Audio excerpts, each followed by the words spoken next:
We're watching Two Bros Podcast on 13 Ghost TV.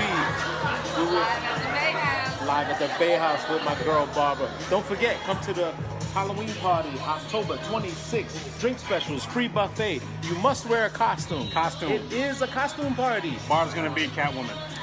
She's not gonna be Catwoman. Only grown folk. Hey, this is for the grown and sexy. Y'all know how we do. Two Bros Podcast, Level 1 Street Equities, all of the above. Holla! Ow! Boom, boom,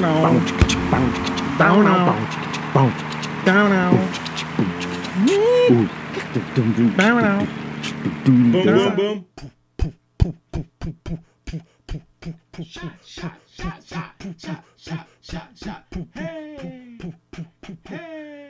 Who did that song? What? Who did that song? Shots? Yes. I Who think is it's that guy, the Spanish guy. What's his name? It's just one of those things that we have no idea even where this thing came from. It just like showed up in a club or showed up in a you know, an event you were at a party. Yeah. And it just became this thing that you hear now all the time, and you know exactly how to feel when you do that. Yeah, you know how to do the thing. Right, exactly. Whatever it is, whatever you're supposed to feel. You know, there's a handful of songs like that just like we have no idea where this thing Quite came a few from. of them. Quite a few of them. But just when they come on, they go, ah! Yeah. Yeah, you just get kind of frenzied out Right. and wild out. Good. Like very few people have like bad like hear that song and they go, oh. No, this fucking thing Yeah, again. exactly. Yeah. You know what you're getting into when you hear that song. Right. It's like, oh, shit is Right. turning up in this motherfucker. But yes, that is pretty common. Good afternoon. Hey, young good man. afternoon, sir. Two Bros Podcast, episode 39. 39. We are one Dodge. episode away from a 40 ounce. 40. Oh, maybe that's what we should do next week. Next week There will be do a 40 We'll Two Bros 40 ounce. There will be a few Two 40 Bros ounces. malt liquor. Yes, Two Bros malt liquor. It'll get you drunk. Indeed. You'll be banging fat chicks in no time. Uh-oh. You might even fight a couple niggas. Are you doing a Sammy Jackson voice? The Dave Chappelle skit that he did. No. Samuel, you don't remember that? Yeah, it Samuel was Jackson beer. Yes, that was great. Man, Dave Chappelle is one of the greats. He's a genius. I think he is for sure one of the all-time favorites of mine. Genius. He's in his he's like 40? Yes. 40, 42. So he's got like another half of a life. If he doesn't OD or something crazy goes. Well, he seems to be like all together now. Yeah. You know, he lives outside. He doesn't do the Hollywood thing. Huh. He lives like somewhere in Ohio, in some small town in Ohio. Oh, okay. He's really happy with his wife and kids there. His wife is Asian, no? Yeah. She's and I think they got like one kid or two kids or whatever. But he's just really happy going back there. And he says he knows the people in the community know him. They don't fuck with him. You know, to say, hey, Tommy, how you doing? Hey, I'm sorry to hear about your dad. That type of thing. You know. Interesting. Yeah. Dave Chappelle's a guy I really admire. I mean, we talked about Eddie Murphy on the last episode, and wish he would do more. Yeah, I wish he would get. I wish Dave would do more. I oddly enough watched the Quincy Jones Netflix special. Oh, I wanted to check that out. So this is not the raw, rambunctious one that everyone talks about, where he talks about fucking Marlon Brando and Richard Pryor and all that shit. Like he took turns of Marlon Oh Brando. yeah, no, this is not that one. I'm assuming it's two different ones. I mean, this one is promoted, as a. It's more so about his music. It's about his legacy. Or him, okay. Yeah, it's really about him. And man, when you look back, I am like, you forget the great things he's done. Right. And how far back he goes too. I mean, the dude was doing stuff. He wasn't he like Sinatra's band leader? So he or something like that. Frank Sinatra, and that's what I was getting to. Frank Sinatra. He talks about his whole when he met Frank and etc. Lionel Hampton and that band really was what put him on. I mean, if he had not met Lionel Hampton, I think it would never have been a Quincy Jones. Okay. I mean, there would have been a different Quincy Jones. Okay. He would have went a different path. Like his path would have went completely different. All right. Lionel Hampton, he played the trombone. I mean, he was a trumpet player. Okay. Quincy Jones, and he met Lionel and he says, "Hey, we need a trumpet player. Like, you want to go on the road with us?" And was like, "What? Sure." Like it was like it sounds simple to us now that it's that easy, but it probably was a little tougher than that. Right. It was probably, he said it was like a bunch of juke joints and these cigarette probably filled. I mean, it probably you probably just had to like resign yourself to like you know, you ain't gonna make that much money, but you know, you're getting an opportunity to play. You're probably making a little bit of money. I mean, Lionel Hampton was, you know, he was a pretty big name from when he started. I saw Lionel Hampton. Yeah. It was a long time ago. Wow. Like before he passed, he would still perform out in Idaho. Oh gosh. He did this. I think it was called like the Idaho Jazz Festival or something like that. But he would still perform, and he would, you know, he was on the xylophone and stuff. And Justin's grandfather's Idaho, no? Yes. Yeah. Okay.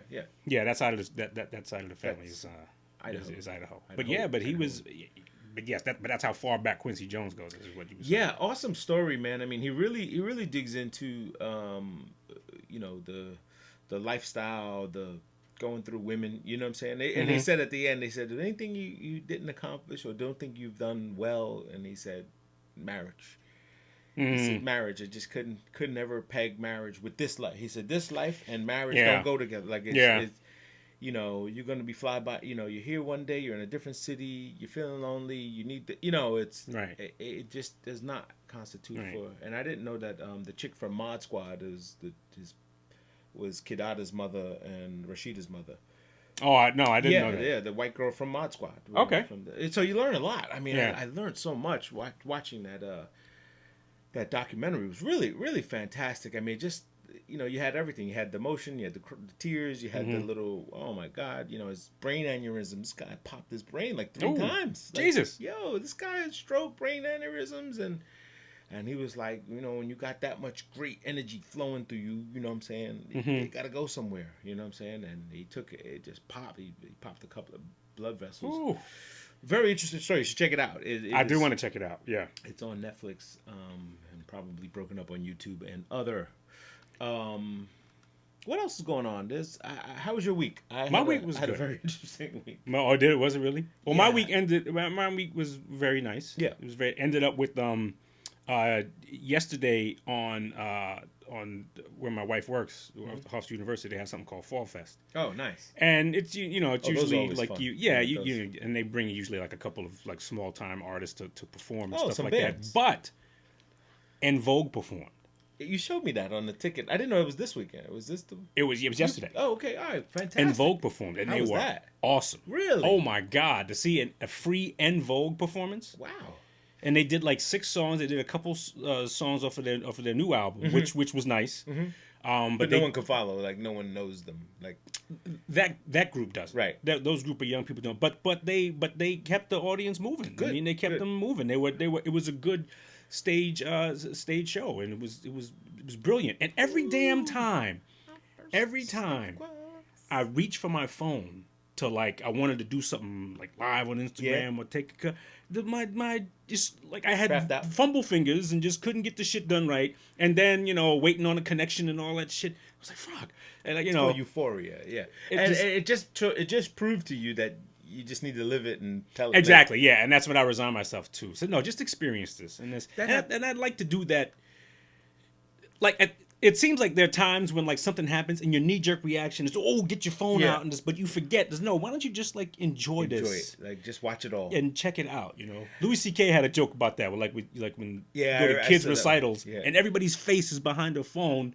Watch the fucking kid. Right. The resolution on that kid is awesome. Yeah.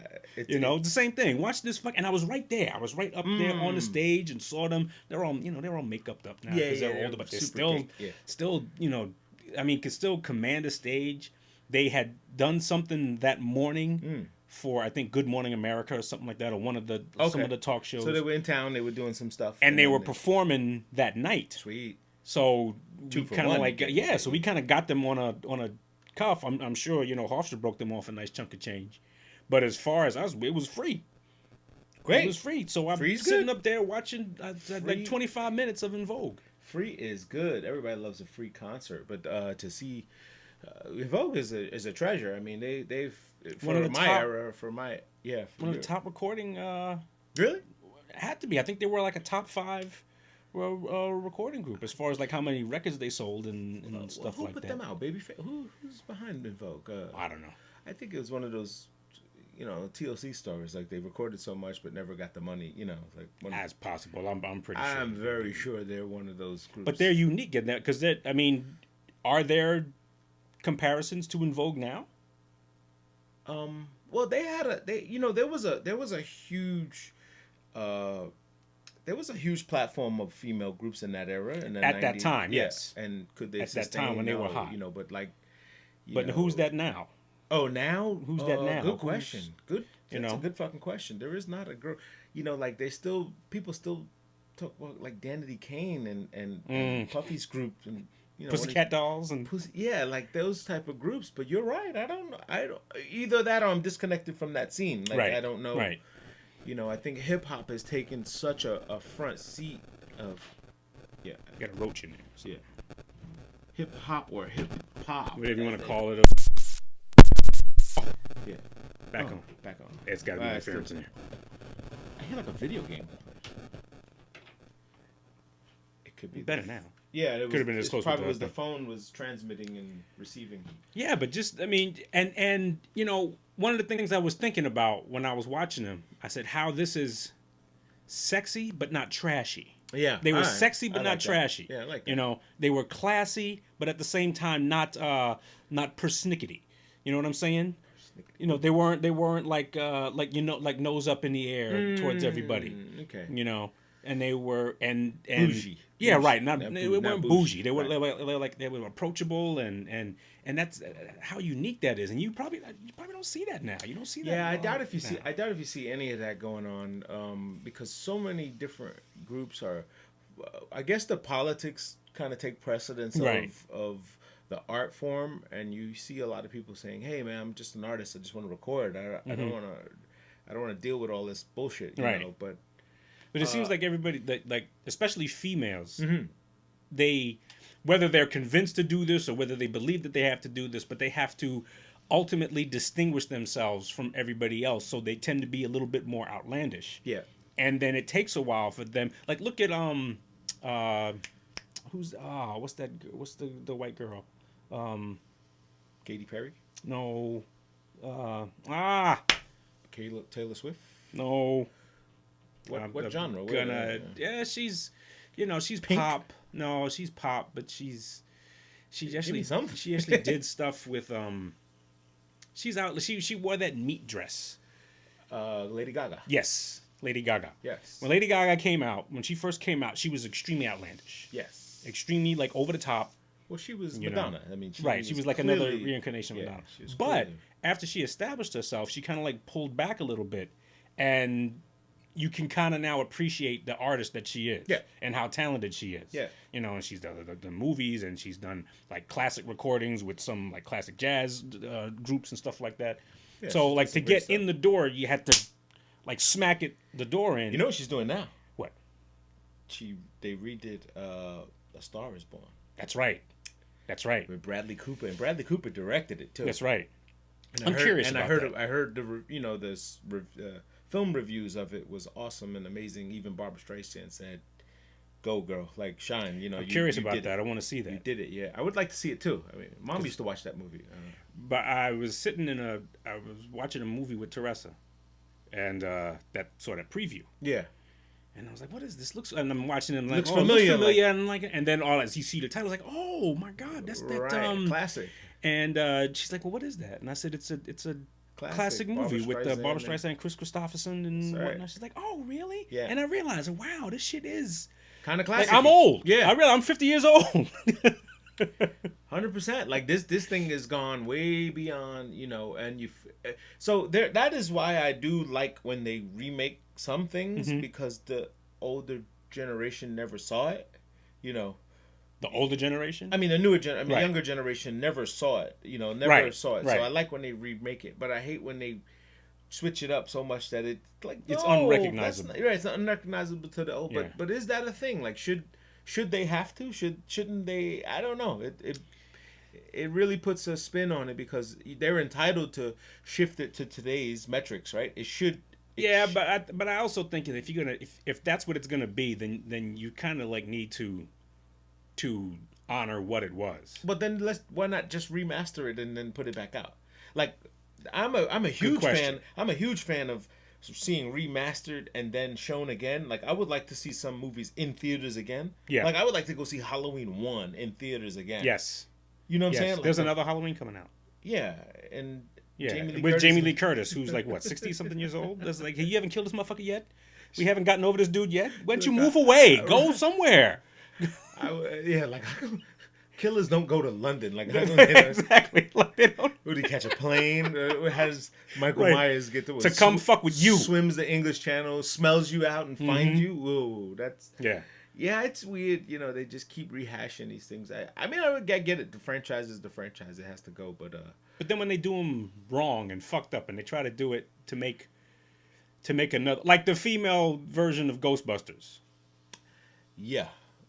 Unnecessary. I saw like it wasn't bad. It wasn't bad. I saw like 30 minutes of it. It wasn't bad because you're thinking of the real Ghostbusters. Right. You know? Right. And I'm like, this was unnecessary. Like it was, you know, you're trying to convince me that this is, the only thing you can do in that case is to compare it to the original. Right, right. And the original by far is, I mean, the original is a classic. Right. You know. I'm okay with when movies take the new age to it, and they say, you know, 30 years ago it was my uncle and his friends, they came up with this Ghostbusters. So kind of update. And they kind of look through the archives and go, wow, we should become this, you know, and then do it in today. Kind of update it. Yeah, so like it's chronological, like meaning they don't try to redo it because the times change. Take the story and move the story forward. Move the story towards today. So when they pick it up and they go, oh my, okay, so in perfect instance, I saw I was looking for Predators, the new Predator, the new one, and I stumbled on Predators, which was with Adrian Brody. Okay. And a couple of guys in there, and I thought I was watching the new one, but I had not seen Predators. That franchise kind of just kept spinning off, Alien versus Predator, you know. So interestingly enough, the kind of Pan-Asian girl in there, gorilla assassin or whatever else, you know, he's looking at her and she's talking. She was like, you know, 20 years ago, this creature, we saw him before. I was in the Vietnamese jungle. I was saved by these guys, and only one guy made. And she's telling the story of Arnold Schwarzenegger. Right. Okay. And he put mud on himself to get out, and I survived, and he was the only soldier to live. And you know, I became a contra. You know, that I liked. I really enjoyed. I didn't like the action of the movie. Okay. Because, you know. Did you see Blade Runner? 2049? Yeah. No. I'm thinking that's the same thing. Like they added. I was afraid to watch it. So Blade Runner to me originally was drab. Like, you know, it was nice. It was a lot of AI stuff in it. It was super way ahead of its time. But it rained the whole movie, and it was like, okay, what are we doing here? Like, I didn't. When I first saw it, I didn't understand what was going on. I've seen it since, and it's better. I have a different perspective on it. Yeah, me too. But I didn't see the newer one, so I don't know if it's like if they just pick up where that thing left off. Yeah, I did watch Solo. Okay, I did watch Solo, which was pretty good. Yeah, pretty good for. Got trashy. I've heard some people say that it was trash. You know, from the Star Warsians, you know, the George Lucas world of it kind of does it. I mean, I didn't really like the kid. I didn't like him because no comparison to Harrison Ford. Okay. But kind of when I heard Harrison Ford gave him the thumbs up, I liked him better. Yeah. When Harrison Ford said, "You go, kid. Like, do your thing." You know. What's he gonna say? I know. What's he gonna say? Who the fuck can do Han Solo but me? But Donald Glover killed Lando Calrissian. Yeah. Killed it. Listen, I don't know what he did to his voice, or if they did. I don't know if they did that on purpose or whatever. He sounded exactly like Billy D. Really? In the other. Oh, the council is Yo, he had that fucking suave. I don't think you can fly it solo. You know, he did. He must have studied the voice because he had the vernacular. 45. Yeah. Drank his share of Colt 45. He had the vernacular. That's such a talented motherfucker, man. He's such a talented dude. Oh, he's a star beyond stars. He's such a talented dude. You know, and the thing is, he's never. I hope a guy like a Donald Glover never becomes like like a big mega star and stuff like that. I'd like him. I'd like them to all like be able to touch all avenues and do things like on his terms, so to speak. You know what I'm saying? Yeah, I think he is. Like always be like his dude. Like always do things that he wants to do, and with his series and with his music and stuff, and just always be doing his thing. Yeah, I think he and is. not get in that. Hey, we can give you $25 million for this. For this franchise thing, and sort of makes him, I don't know, like a watered down version of who we can be. Didn't he live next to Nicole, your friend? He lived next door. He's on Farmers. Was he in Farmers? Yeah. I know he's got people in. He's got people in Manhattan. He lived in Queens, if I'm not mistaken. Yeah, he lived like right on Farmers and like we're right over there. That little triangle. Yeah, before we and like never hung out. Like never was in. I think his brother. He's got a brother too. He was as young. I could see him being a weird dude. If if you take that mindset that he has right now and put it in a 10-year-old, well, that's a weird special, kid. Weirdo. I mean, his comedy special was called Weirdo, and that was pretty weird. I mean, he But some people say he doesn't bathe. Doesn't bathe. Yeah, he's funky. Like he's very. So he thinks he's in France or whatever. Or just something maybe like that. Like maybe that's part of his style. Like his doesn't bathe. See, that's where it gets. That's where you get rock starry. That's where I think you gotta. I like to bask in the ambiance. I was like, can you just like with the essence? Can you just pour water over yourself? Yeah, just once. No soap. You don't even have to use soap. You could just rinse and just. When I was in college, I knew a dude like that. Yeah. Who didn't bathe. Yeah. And I asked why, and his I can't remember what his response was. It was something to the effect of like, well, this is like how you're supposed to be in your natural state, and natural juices and berries. Yeah, we've created everything to like to get to desensitize ourselves to all the pheromones that we have, and this is how you naturally attract yourself to people. And this is true. This is how you combine yourself. A lot of people believe that. How you combine yourself with nature and the universe and stuff like that, and so so I was like, all right, go for it, bro. Sounds like a plan. Go for it, bro. Just don't hate on me when I say, look, nigga, you stink. Right? Would you mind going over there just for a second? I had a guy like that on the train. He goes, "Did you bathe today?" Yeah. And in this guy's face, like so bad. I felt so sorry for the guy, but the guy was like, "It's 7 a.m. You smell like that now. You're gonna smell 10 times worse than you get back on this train at 5:30 tonight." I said, "You should bathe before you leave." And the guy looked at him and was like, "Oh man!" And it's funny because that happened a long time ago, and I saw that guy again recently. Same dude?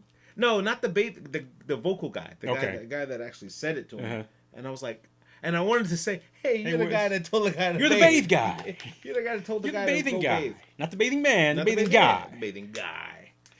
But I had an interesting week myself. I spent it on the road on the West Coast. Yes, Phoenix. I did Phoenix, which I not had an experience in Phoenix like I did this week. Mm-hmm. Phoenix can party. They can party, but man, are they a carved out place? They're just like carved out in the middle of the desert, and it's like Tinseltown. So you either live in Phoenix or you're digging up sand to yeah, I mean, well, you got all the Indian, so with the reservations. So they are the black folks of Arizona. I mean, okay, they work at all the places. Mm-hmm. They have all the jobs. They're the I guess the workers. Okay, they work everywhere. They're natural tribe guys. But they're so Americanized. It's like you want to go. How like you want to say stupid shit, or me, of course. That's right. And I'm like, where can I use a bathroom? And then I was like, English motherfucker, like he's like did this real. I was like, wow. I said, are you native? Are you from here? Are you? Yes, I'm Cherokee with so and so and blah blah blah. And he's looking at me like, all right, motherfucker, like, That's right. Like, let's go. Order your drinks and fucking... He was a bartender, actually. He was pretty fucking cool. But, yeah, then we went to Old Town, which was, like, New Town. I mean, it wasn't old at all. It was El Jefe a couple of Mexican bars and restaurants. Right. A slew... Okay, so when you go in these cowboy movies and you ride into town, and the town is like dirt road in between and saloons on the side, barbershop. This is what this place was. Same thing. With the mountain in the back, and you could see as far as the town goes. Like you could see when the row of stores stop, and it's again dust again. Wow. And I'm like, okay, what the fuck? And then they had like all these limos outside, right? So I'm like, yo, what the fuck? What is all these limos here? It's like Vegas. And the guy goes, it is like Vegas. And he goes, we got all the girls, we got all the come in anything after 2:00, you know, all the bars are closed, come to the spot. And I said, but all the bars are closed. He says, yeah, man, no booze, just girls. And I'm like, where's the fun in that? How is this fun? You guys, after 2, my friend, no more booze, but we got girls. And I was like, no. You can't combine the two? Right. Can't. It was like, no. I said, is this a real after-hours spot? I'm down with that. Like, we're going to go to some cool place in a hole in a wall and, a little speakeasy. Yeah, and keep the drinks going. But no. And it was like after 2, everyone was like, where's the bar? Where's the... And people going nuts. And I was like, dude, let me get the fuck out of here. Then I wound up in an Uber with somebody I thought was going back to the hotel I was going to. Okay. He wound up going somewhere else, and we were like, hey, where are we going? And they were like, who are you? And I'm like, I thought you was with Fred. So let this nigga in the car. I was trying to get a free Uber ride. Like, I was like, fuck it, I'm not putting this on my expense account. That's right. These guys just climb in, just like... Yeah, we going back? You going back? We're going one more, right? Drinks? Yeah. Got another round? Okay, you, get in. Yeah, get on in there, buddy. And we're talking in the car, and then we start talking, and fucking Trump comes up all the time. It's like the candid icebreaker or whatever. And we're like, okay, so where you going? And I'm like, back to the hotel. Where you staying? And I'm like, at the embassy. And they were like, no, we're going to Adeline, dude. We're going the other way. You got phone? I said, yeah, I'm good. All right, beep. It was a shitload of parties with back to back, a lot of cigars, a lot of stuff, and I can't believe how many people are like, you don't smoke cigars, and I'm like, no, it's okay. Like you're not gonna shame me. I cannot do that. I can choose not to do that. I'll smoke some weed, right? But not a fucking cigar. Like, relax. And they were like so uptight. Oh, I'm so sorry. I said, look, you can smoke all you want. You can just don't blow it in my face. Right. Like, just don't obviously blow it. But I'm just like, guys, it's okay. Some people don't smoke cigars. I mean, doesn't make me less of a man. Maybe not. Maybe everybody that smokes cigars. It was just weird. And it was like, oh man, because it was like this guy at a table was hand rolled. He had all this stuff. He was, had a nice selection. And I was like, it's okay. Enjoy. Like, enjoy yourself. I'm not mad that I don't have that. Right. And then I had to catch a red eye to Pittsburgh. Okay. Which sucked of all. So I go from 108 degrees daily to 60 and cloudy and cold industrial. Miserable. And got in 6:00. You in downtown Pittsburgh is nice. So this is the project we're going to see. We went to go walk it and do the whole beautiful old building, 1908 building. Going down into the basement and digging up had all these safes in there, old steel, Pittsburgh steel. Okay. Safes. I got the photos. I posted some of them with Pittsburgh steel stamped. Wow. Everything stamped with Pittsburgh steel. The furnace. They had these safes in this office building, and all of the doors were popped open, like you could tell. Like, so they popped them all open, but one of them was still. And we're spinning the comment. I'm like, dude, we might get fucking lucky here. Like, and the dude was like, dude, he said, trust me, if there are 1,000 people in this place, it's nothing here. He said, if it is, it'll be amazing. But he said, we tried, and I was like, dude, let's fucking pop this. He said, if you get it off in the next half an hour, like. But it was interesting. No, I just twiddled it and put my ear to it, like the fucking Ooh. So it was fun, but then I couldn't get a flight back out. It was rainy weather and stuff like that. From Pittsburgh? Yeah, and then I had to stay the night, so I wound up staying and got back yesterday. Then had to go to the city. I got back Friday. I'm sorry, it was today, Sunday. Had to go back to the city, traveling with my suitcase and all that, running through the city and raining. Yeah. And that guy keeps calling. What the fuck is with this dude? Spring Break Alex. What the fuck is with this guy? This guy keeps calling and he's like, hey man, I'm at Brudy's. I said, okay. He says, I got your name here as Rudy's. I said, I'm not Rudy. He's like, I don't know. I saved your name. And I'm like, dude, like every 2-3 weeks he calls. Yo, I'm up here, man. He either got pinched and had to give a name. Yeah, because he keeps asking for cocaine. Yeah, you told me that the first time. And I'm like, the dude just like came out and said, "Hey, you got any coke? What are you talking about? Like, coke? No, that was never part of our conversation." Woodchuck the Gray Squirrel, we got him. Yeah, he's going in. He's gonna ask him. He's gonna ask him. I'll tell you what, you better give us a name, or you're doing 30.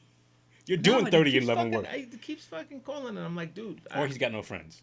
I think so. I think he comes in town and he wants to whatever sparked. He must have had a good time talking to us because he keeps calling. Yeah. And I don't know. Did I even give him my name or I don't know. I don't remember that happening. Me neither. I don't remember. I think you took his stuff down. I don't know because like to include him on the podcast. No, I put him. He went to his podcast and he made him subscribe right in front of us. But I don't remember him. Whatever. But. Yeah, then get back and it's like, so yesterday we went to book the venue. We're having our Christmas party, our level 1 Christmas party, 12/14 for all of you level 1 supporters. We're doing a Christmas party BYOB. Found this awesome place in New Hyde Park. Okay. Called Event Terminal. Used to be where the old batting cage was off of Jericho Turnpike and across from the big Dallas Ribs. By Dallas Ribs, the old which is the new McDonald's. Remember they made Dallas. Ribs. I remember. Right, I remember Dallas Ribs. Yes. Back in the '90s, they made it a huge McDonald house, like a castle. Yeah, like a fuck. You never been to this thing? Back when I used to work in Pergamon days, I'm sure. Yes. Okay. Yes. They turned this fucking Dallas Ribs into this. Yes, it became a castle. McDonald castle. Big white fence had a flag on top of the thing. And there's nothing special about it at all. No, it's just a fucking McDonald's. It's just in this museum looking place. But yeah, right down the block from there. Great venue. The price was right, and we booked it. But my problem was when I landed, when I came back to New York, and I had done so much fucking drinking, and I said, you know what, I'm gonna take my little fucking green concoction and smoothie stuff. And detox yourself. Yeah, detox myself. It backfired on me because by the time I got to the fucking place, I was like, oh shit, what the fuck? And this detox, this fucking wheatgrass. You ever heard of wheatgrass? Yes. I think I took too much of it. Oh shit. Yeah, I don't use the measuring stick. I should. Now I'm gonna do it to the right measurement. You just shoved it in. Yeah, I just shoved it in. Yeah, green. Yeah. Mixed it with my chlorella, some ice, some spices, and lemons, and it just. I went maybe 3-4 hours into the day, feeling great, and all of a sudden I got to this place and I was like, oh, I just caught a sweat like you couldn't believe, and I was soaking wet. My whole pores opened up. I wanted to take a shit, and I wanted to throw up. I wanted to get rid of everything. It came out of every excrement. Excuse me, fans. And I was like, holy shit. And I started getting this. I felt like I was going to the sunken place. And I was like, oh shit, this is the wrong. And all my boys is with me, and they're like, yo, what the fuck? What the fuck is wrong with you? And I ran to the bathroom. There's no toilet paper in the bathroom. Yeah, wouldn't you know it? Yeah, it was like the ultimate. Now, I'm a conscious. I have in my wallet, I keep a packet called Fresh Ends, which is It's like a wipe. I got the same thing. It's called Charlie One Wipes. Charlie One Wipes. Yes, it's great. Greatest invention in the world. Great fucking product. I mean, it's wallet. It fits in my wallet. I keep it with me for emergencies. You never know what can happen. And I was like, oh, I'm going to use that one wipe that I got. Charlie One Wipe, though. That sounds cool. Charlie One Wipes. And Dude Wipes is another one. They got one, Dude Wipes. They got a few of them now. They got a few of them now. For that time when you just got to get a little fresh. Right. You got to get a little. Just paper just won't do it, Paper just won't do it. You make a little freshness in there. Get a little aloe vera tingle in there. Right. You walk out. got a little better strut to you. At one time, I remember when I was working, when I realized that I was somewhat lactose intolerant. Really? And are you lactose? Oh, somewhat. I guess I'm part-time lactose because sometimes I usually don't, I don't take like cream or anything in my coffee anymore. Right. So I just drink it black, so it just never comes up. And I usually don't drink a lot of milk or anything like that, so it's never come up. But about a year ago, I was leaving the house. Had one of those thermos things. Make yourself some coffee. Yeah. Put some cream in the coffee. I'm drinking it. I'm on the train. And all of a sudden you just you start just like. Because sometimes you feel a little pressure every once in a while, but you're like, oh, okay, you time it out and whatnot, and all of a sudden, that thing starts, hey, let me out.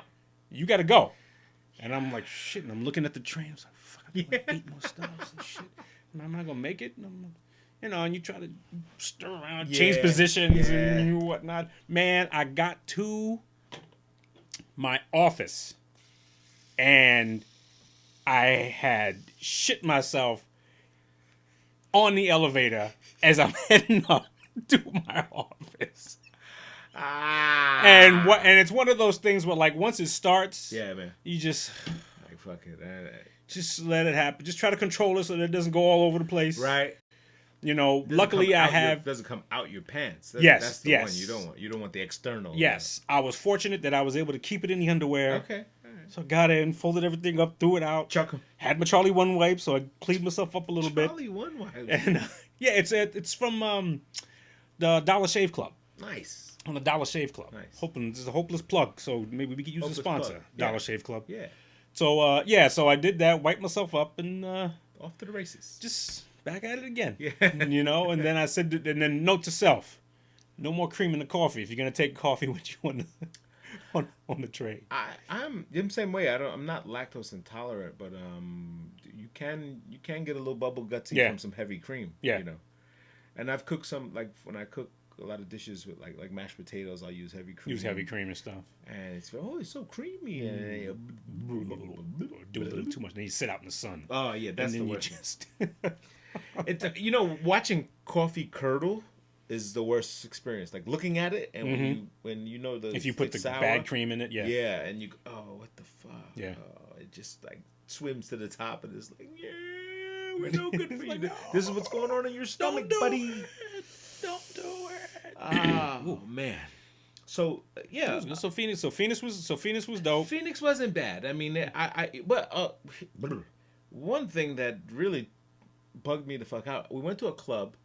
There was 2 clubs across the street from each other that were like rival clubs. So one's called El Jefe, and one is called Blonde Bottles. Okay. So 2 different groups that were sponsoring events. They had their party there, and the other one had their party here. And they're like all outdoor and like kind of like, yeah, we're fucking partying, fuckers. What are you doing? And they're looking like, so are we. It was like so fake. Like, and I'm like, yeah, guys. I mean, you guys clearly don't. But then the locals were like, emulating the Vegas style, sit on the top of the banquettes. Okay. None of these guys had bottles, so I'm looking at these dudes. All right, how tough are you guys? No bottles? Like, you're mean mugging me. You're looking around. Right. And the nighttime come out, I open my check, got my chain out. I'm doing my thing, got my linen on. I'll play the role. Yeah, I'll play the role. I'll play it a little bit. And they're like, so these guys just like looking, staring, trying to look tough and stuff like that. And I'm like, dude, man, where's your bottles, man? Can't be tough gangsters with no bottles. You guys are just sitting here sharing a drink or whatever the fuck. Sharing a drink. These guys all had like... You gonna finish that? Right. Is ice still in there? Word? Oh. But they all had the tattoos and bones in their face and 2 straws. They had like shit in their noses and they were super pierced and super tattooed. Yeah? Yeah, like everyone. Like girls, guys... I was like, what the fuck is going on? You guys that bored? Like, I mean, that's what it seemed like. It seemed like they were just super bored. But, everybody says downtown Phoenix is nice. I mean, we were in Scottsdale, so it's kind of like outside. I think, isn't Scottsdale like the number 3 tourist spot in the country? It's the number. It's somewhere in the single digits of where people want to move to. It's a top tourist spot. At the top, it's definitely a place people are trying to move to. Like when they trying to get from wherever they're going. Right. So even my uncle told me, he says they wanted to move there because it feels like L.A. when L.A. first became L.A. Like in the 80s, 70s and 80s when it was this suburb, but for a lot of black families, right, and a lot right. of predominantly middle class. You get a nice house, you get a nice this, and but fucking Walmart like destroys everybody, man. I mean, Walmart. It drives a lot of drives small businesses away. It's a planet sucker, man. It can be. It just you could see it. I mean, it can be, yeah. You could see it that people just like Amazon and Walmart, like they're just get it from Amazon. Be here tomorrow. Like everything will be here tomorrow. Like, so what do you care? Like, why go to the store? Like, like go to the store, bump your shopping cart, hit your car. You gotta park. You gotta bring the shit to the car. You gotta do all this stuff. Just order it. And everybody's like used to that now. And that new way of living is really catching on. I mean, it's catching on to everyone. It's catching on to me. It's become the way you live. You know what I'm saying? But most people all in those out of the metro areas all seem to act like Walmart is church. Really? They all seem met my first wife at Walmart, man. Saw her down the aisle. She was looking at something. I said hello. Hello, how you doing? Yeah, like them CDs on sale. Right. I didn't know you like Mariah Carey. Yeah, where'd you get those Pampers in the Pamper aisle? Oh, and Alice says Pampers. Right. Oh, can you show me? Alice says diapers. Pampers. Pampers is a brand. So other than that, Pittsburgh wasn't. I mean, Pittsburgh had a nice little pulse at night. I hung out at it was a bar, but it was kind of like it was like a jazz club. Okay. Just wandered in, saw a bar, saw a live band, said hello. Came in, sat down, ordered a drink, and guys are just, you're not from around here, and I kind of wanted that. I was looking for the that look. I wanted that look that you're not from around here. Yeah, no, I'm kidding. I'm in a fucking suit. You guys are in overalls and fucking, So of course I'm not from here. That's good though. That's good that you can do that. I know a lot of people can't do that. Who can't just walk into a place. Yeah. Just to see what it's like. Oh, I love it. Just walk in, order a drink or so you want to check out a menu or just look around and stuff like that. Maybe ask somebody a question. Hey, what's popular here? Well, the first thing I say is what's local. Like what's your local beer? Because if I come to your town, I want to taste your beer. And they had a Pittsburgh Steel Ale. Okay. Which is fucking phenomenal. Yeah. It was great. It was crispy. It was hoppy. It had all the things I like. It had a little too much of the what's that like this pale, like the summer, like that orangey shit in it, like I know what you're talking about. A lot of beers do that. I hate it. I know what you're talking about. I hate that blue moonish kind of right. Like a citrusy. Yeah, it was like, why'd you do that? It was so good. It was the right texture. It was the right hops. Like I could taste the bite. It was almost like an IPA, and we're in pumpkin beer season. Fuck, man. I had a pumpkin beer yesterday. Was it okay? No, it wasn't. But it was the only choices I had. This was before I was on campus, so they were selling beer, and the only choices were pumpkin. Budweiser, Bud Light, and a Blue Moon pumpkin ale.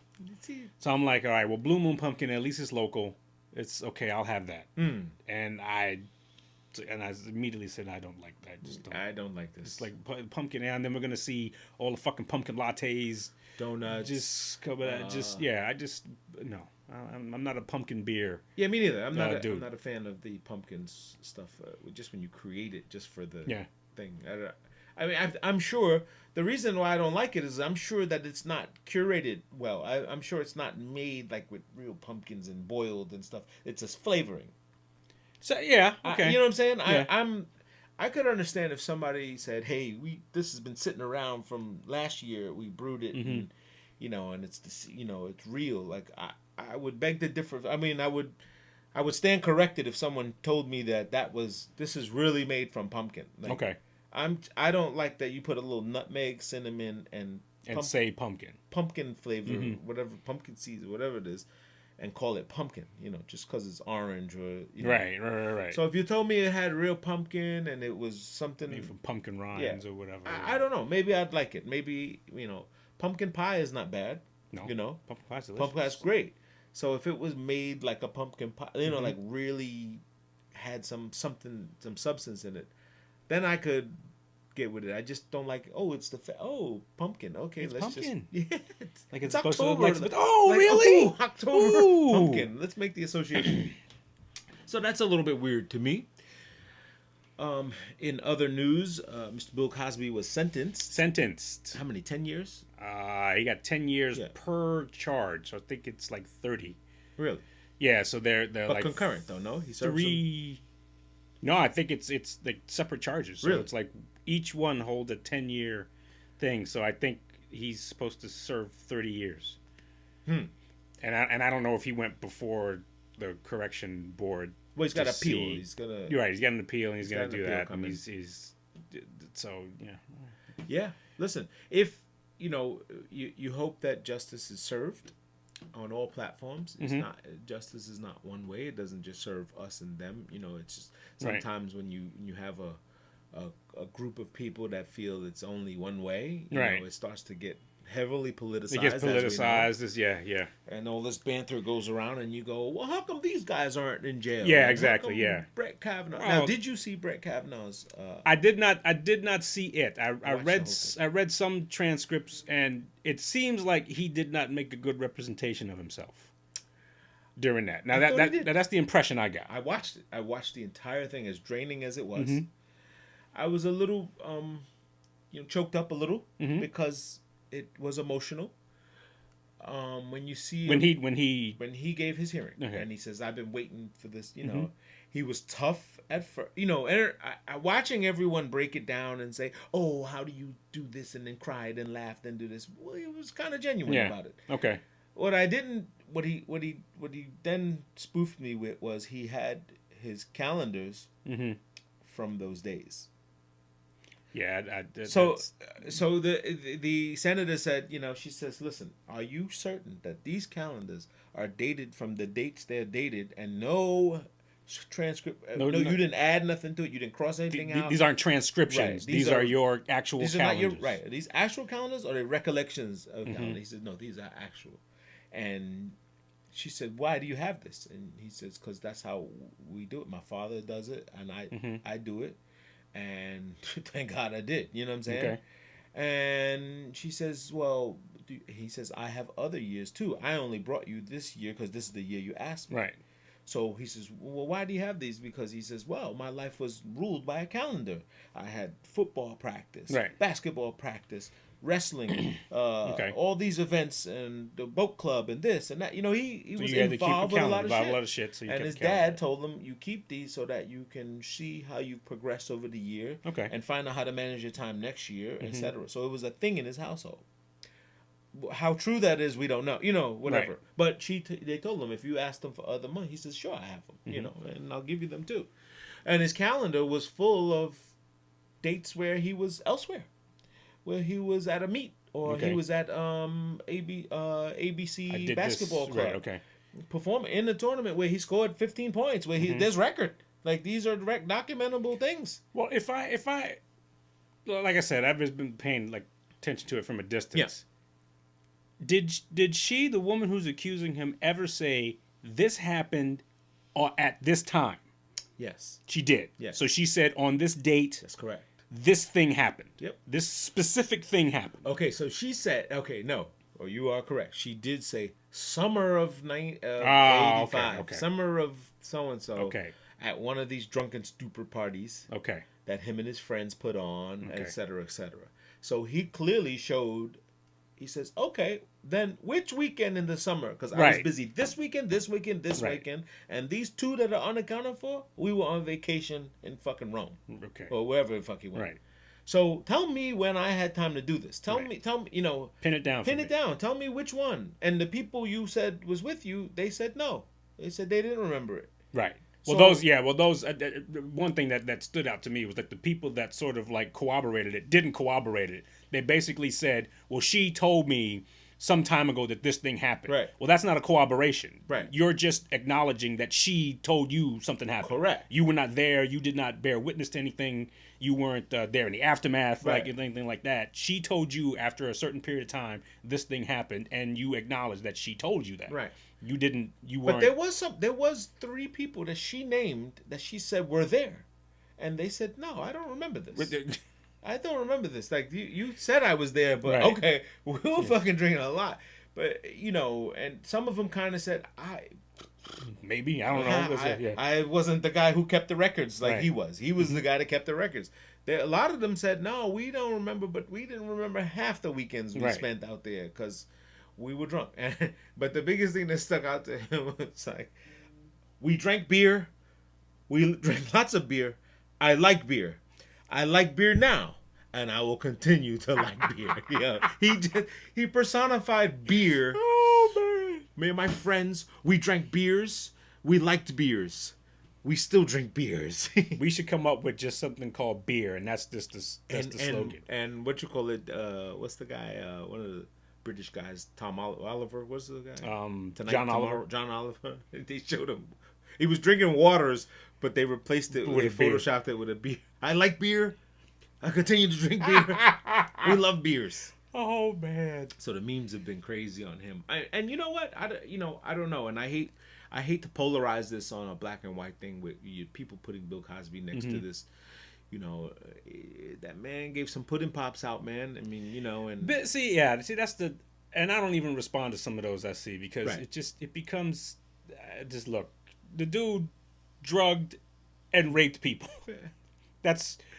I hope we can say that that's a bad thing. Right. Can we say that he even admitted it? In his people forget in his deposition they accused him of 53. He was like, "What? No, more like 47." Something like that. Like they accused him of like over 50 and he acknowledged in a legal deposition. He acknowledged he said he gave him a little something to take off the edge. Right. I acknowledge like 45 or 46 or something like that. He said I ain't copping no 55, but I did like 47 of them. So that's damn. Yes, I damn it, it's a shame because I love Bill Cosby. He goes through the history of television. Sure. Iconic. But he did some bad shit, and and these people press charges. So the other people that they try to compare it to, nobody pressed charges. Now somebody's pressing charges against Brett Weinstein, but somebody says, well, how come Charlie Sheen isn't in jail? Because Charlie Sheen fucked hookers. Yeah. And he's got AIDS. And he's got AIDS. AIDS from it. He paid a hooker. Right. So it's hard for a hooker to prove assault. Right. After you You want to look at the clam? You want to gaze at the clam? But the interesting part of the case was they clearly put a definition on sexual harassment to the point where that's sexual harassment. Well, anytime you do this, the victim, feel uncomfortable. Correct. Then that's sexual harassment. Correct. And that's another example of a slippery slope. Yeah. That's just Well, so watch how this plays out. Like I was talking to some guys at the bar, again, bar talk, and an older gentleman, he was 74 years old, Gary, forgot his last name, but he kind of spilled his whole heart out for me. But interesting character in Pittsburgh. And he said, I live down the block. I just come here for the beers. And, and in 74, God bless you, wines and stuff. He was drinking wine. But he said, these people, he understands it, but he doesn't, get it. But he says, now I can see why the texting and the emailing and all this other stuff is so much more important now because I don't want to talk to you because you're going to take it the wrong way. So if I text you, you can take it how you want. It's words. There's no context. And I'm committed. It's my name, my text, and I said this. So if I say something, you can't misconstrue it. You know what I'm saying? Yeah. So it kind of puts the technological spin on it where people are going, oh, then maybe we should have a transcript of every conversation. Maybe we should just keep recording all the time and just make sure that we're all on the same page so that then nothing can be misconstrued so that you can go back and play the tape. It's an episode in Black Mirror. It's an episode in Black Mirror where the guy goes, well, hey, let me see what happened. You said you did. Let me take your But that also has happened in which that didn't exonerate people because there have been cases when people have been accused of rape on college campuses. Yeah, and I remember I can't remember where it was. I think it was either Boston University or Yale or something like that, where this woman accused this guy of rape, and he was like, "No, we had sex, consensual. She I didn't want to mess with her anymore. She kept harassing me, and then she finally and they show text messages of her saying, "Hey, let's get together. Come over, let's get together." And him's like, "Nah, I just I got a lot to I got a lot to do." He's like, "Oh, I'm really really horny." She says, "Well, yeah, no, but I'm not gonna do it." Right. And the next day he finds out he's been accused of rape. Oh. When that text messages that says and he had to, this particular student, he had to give up his schedule. So no if his schedule was in a certain vicinity there, he had to like make other arrangements to go. See, that's right. And so it becomes one of these things where it's like, well, don't you have, and other people have been in trouble for saying stuff like this. Don't you have, like, why do I have to prove that I am not a rapist? Right. And the only thing you have to do is to say that you raped me, and you have no responsibility to prove anything, or like, did you file a police report and anything like that. But I have to prove that I did not do that. So should there be a statute of limitation on filing a rape case? I think, isn't there? No. Is it there? I think isn't it? I don't think there is. Isn't it like a dozen years? Okay, so she's saying you raped her. But it's not a criminal proceeding. Right, exactly. It's not a criminal. Exactly. It's not a criminal proceeding. To dethrone him. I mean, this is just saying that it happened. I think I think the only thing that doesn't have a statute of limitation is murder. Oh, really? Yeah, murder does not have a statute of limitations, but I think there is a statute of limitations on rape or sexual assault. I don't know, but I'd be curious to find out. We'd have to find out. I can't remember. Man, if we had a device in which we could, you can Google things. I don't know. We don't want to do it. Oh yeah. But it's kind of fucked up. So yeah, and I know it's a horrific thing that I know people who were raped, and the hardest thing they had to do was to report it, and say this happened, and you unfortunately go through this period where people are talking to you and say, "Wait, are you sure you guys weren't just really drunk?" And well, he just seems like he really liked you, and blah blah blah, and that's a lot of shit you got to put up with, and it's unfortunate. Yeah, it is. But it's the only way that we can determine whether somebody needs to go to jail. Because I don't want to be around rapists. There seems to be this whole notion that, we guys all want to get together. He touched this woman and we don't. No. If you raped or assaulted someone, you should be in jail. Right. I don't want you near me. I don't want you near me. I don't want you near my family. I don't want you near my friends. Rapists. No. If you are raping people, you should be in jail. Gosh, it's so brutal. Like, it's such a brutal. Absolutely. You take away everything from that person. Yeah, I mean, it's almost like the child predator or predator, it falls in the same vein of, sexual offender, predator, sexual predator, especially when it comes to kids and stuff like that. But, so you take all these Catholic priests. Yeah. You take all the people that have just, anybody that just takes advantage of someone weaker than them, and you dominate them just for your own, because you can, what I'm saying? Like, you should, that's the ultimate. That's the ultimate, like, Well, there's unfortunately there's a double standard at times, because there's a case that I read about some woman who fought back. No, she didn't fight back. What she did was she had sex with one of her students, a 14-year-old. She gave a 14-year-old a blowjob. Admitted it. So she was tried. No jail time. Okay. Probation. She has to register as a level 1 sex offender. Level 1. But she keeps her teacher's license. How in the hell? Why? How does that work? How does that work? Yeah. Yes, well, I'd like a job here at PS 95. Oh, and by the way, I have to register as a sex offender. Yeah, but I'm sure she has her license, but no one will hire her. I would think. I would think so. So then why not just take her teacher's license? Like, you can't teach anymore, or maybe she could. But watch this. She can do online teaching. Okay. She's not in the vicinity of them. Okay. She can instruct a class through digital. She can still, and she has a license to do so. She made a mistake. Okay. She made a mistake, but you can't, the parameters are you're not allowed to be around people like this anymore. Okay. Now technology has left her a place that says, okay, it's not over for you. Now you can do an audible class. All right. This is it for you though. This is okay, but yeah, that's it. Right. You can't like. But now you hey, can't. Hey, maybe we should meet to discuss this. Yeah, no, yeah, no. You're in a box. They put you in a box. I mean, because you do.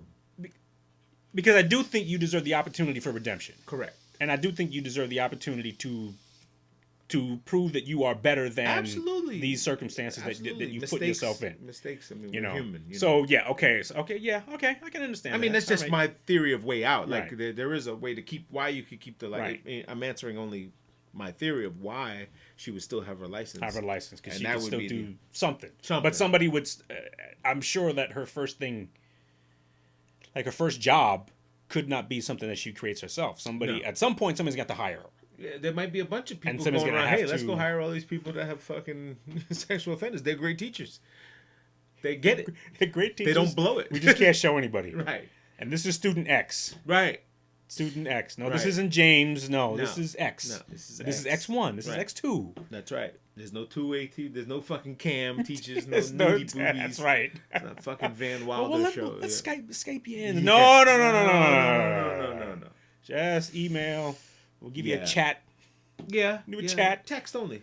Chat. That's going to be recorded, of course. Of course. We want to see your transcripts and all that. But man, mighty crazy how what's happening with the Vice also had a report on Vice TV had they had this whole segment on this movement and the Me Too and all this other stuff. Is that when they put the guy and girl together? Yeah. Yeah. I didn't see. I saw the beginning of that. I didn't see the whole thing. That bothered me at first. It bothered me. Bothered me because this girl was very distraught. She was very taken away that this one night. But he said, in his defense, he says, the reason why I didn't struggle with this is because you were in on it. Like, you were with it with me. Right. You were doing it with me. So we were both fucked up. We smashed. Right. And we had a good time, right. I thought. And afterwards, you kept, struggling with calling me and figuring, hey, how is this? Is this the same story you were talking about? Yeah. Like what is it? Like redemptive justice or something like that, or some kind of crazy fucking term. Yeah. So he was like, look, there was one night we did it and it was over with. Right. Like, move on. And she was distraught. Okay. She tried to kill herself. She had to quit school. And she went through all this. Here's what bothers me about this whole thing. At least the beginning of that, because I didn't see the end of that. So thank you for filling that in for me. But what I saw before Miles started crying and I had to get him out of his crib was that without even knowing the circumstances, or without even presenting the circumstances, right. He was a perpetrator. She was a victim already. Oh yeah, that's how it was framed. It was framed as he is a perpetrator. She is a victim. Now, from what you're telling me, this was a consensual thing that happened. Correct. And she regretted it. Yep. He didn't. Yep. He was able to move on. She was not. Yep. Now, that is not a victim-perpetrator relationship. Now, it's not. It goes back to what we said earlier. You now consider yourself a victim because your interpretation of things goes beyond what really happened. You can't wake up and... You like it now, huh? Tuck my feet in. You can't live with the, oh shit, I made a bad decision. Right. I shouldn't have fucked this guy. I shouldn't have gone through with this. Oh my God. Get over it. It's kind of like the get over it. And now that's a taboo. You can't say that. How dare you say get over it? She was taking advantage of it. They were both of them. So on the flip side of that same episode, which what I liked about it, was they have the host from Horrible Decisions, meaning horrible, like WHORE, meaning thought bitches. And the girl goes, is it okay? She said, let me play this out for you. You guys meet up on a Tinder date or whatever else. You guys decide to take it to the next level. I think I saw this when they were on stage. One. Yeah, she was on stage, And she says, night went well. You guys did all this. You guys slept with it. And you woke up in the morning and started sucking his dick to wake him up and say, and he goes, hey, wait. I didn't want to... No, that's not what she asked. Was that consent? Correct. Right. And she says, is he wrong to file hey, wait a minute, this went further than I wanted to go. He can't. He wait a minute, you guys slept together? So they're saying, what difference does it make? Well, after we engaged each other, And the girl says, "Oh, well, I think it's 24 hours." Now people are faking and they're putting a time limit on it and saying, "Well, it's a double standard." Right. That's what the guy with the dreads was saying. He said it's a double standard. Just because we kissed, we thought we had something, doesn't mean we can fuck. Right. You know what I'm saying? That was just we were going there. Now we're trading fluids and okay. So she says, "Well, I sucked your dick in the last 8 hours. I should be able to suck it again in the morning." You know, and there was some really ratchet chicks in there going in. But that was the question, and it's a double. It's clearly a double standard for male and female, which I don't think men. I think men don't have the voice to say that. I mean, men look like punks doing that. Men look like, "Hey, what do you mean?" And some guys I woke up and she was sucking my dick. And I went and said, "Me too," and I'm gonna go. I'm complaining. Who do you call? Like, what do you... I know, hey, Fred. I know for a lot of things, for a lot of claims that people make about they've been, assaulted or they consider themselves a victim. Yeah. I challenge them to go to a counseling session of women and men as well that have really been raped, that have been assaulted, that were grabbed and that were violently pushed in the bushes, pull their pants down. Exactly. Fucking, if you're saying that those are the same thing, then we have a problem. Yeah. Because those are not the same thing. Yeah, they're not the same. That's and I'm curious as to the response of those people who were actually victims of rape and assault. To have somebody come in and say, "Yeah, I had sex with this guy and he didn't call me back and I've never been the same since." That's what would you? But that's what I'm hearing. Like that seems to be the MO for most of these. Well, regret. Regret is not assault. That's not assault. You know, I've drank a fucking beer that I wish I'd never drinking before. Yes, and go, fuck it. You can't get that beer back. I have this? Right. You ordered the entree. Right. I should have got the fucking steak. Right. Not this lamb shit. So which has people doing crazy things like creating consensual apps. There's this is spawning a new technology, a new age. Well, even laws. Some states have laws that said that consent needs to be verbal. Like you need to say yes. You want to have sex with them. So you can't be like Aziz Ansari, who, and that's who they referenced in this. And right. This is he the benchmark? Did this really take it over? And dude with the dress was like, the minute I gotta ask you, can we fuck? I'm limp dick. He says, I'm limp biscuit. I am not. This is not gonna go well. It needs to go with the flow. It needs to go with the mood. And you gotta kind of be an adult, to say, So I think it's a good. I think it's a good benchmark. If your lips are around my dick and balls, I have a good feeling that we're probably gonna have some sex. Yeah. That's probably a good. Yeah. That's probably a good indicator. That hey, some insertion of penis in vagina is gonna happen, or for our gay friends, whatever you want to put in there. But I think once you swap spit, it's a wrap. Like you've agreed.